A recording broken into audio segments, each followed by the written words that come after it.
Recording 33. In today's lecture, I'm going to talk about the part that plants have played in our history, something most of us probably never give any thought to. Flowers began changing the way the world looked almost as soon as they appeared on Earth, about 130 million years ago. That's relatively recent in geologic time. If all Earth's history were compressed into an hour, flowering plants would exist for only the last 90 seconds. Without those flowering plants, it's likely we wouldn't be here. They are fundamental to our existence, forming a vital part of our food supplies. If we look further on in time, to the year 2737 BC, we arrive at the discovery of tea by a Chinese emperor, when a leaf fell into a cup of hot water. This discovery eventually played a very important part in the history of China, the USA, and the UK.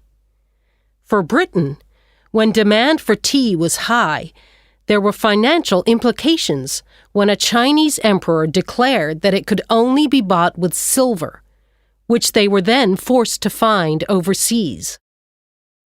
A second influential plant emerged around 202 BC in the form of the white mulberry.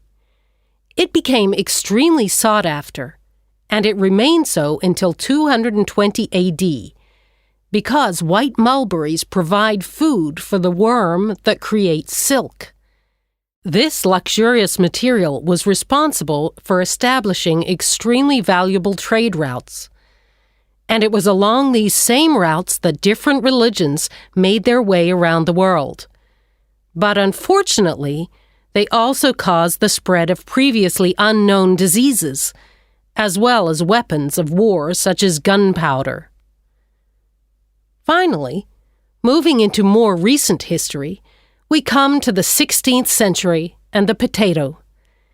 It originated in Central America, but it was the Spanish who introduced it to the European diet.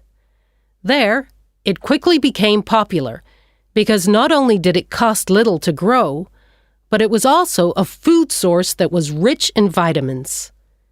So much so that its arrival has been credited with ridding Britain of a disease known as scurvy. However, it is perhaps more famous now for the potato famines of the mid-1800s in Ireland. The Irish people were so dependent on the crop that its widespread failure over this period caused the deaths of over 1 million people and the emigration of a further 1 million to mainland Britain, Canada, and the US.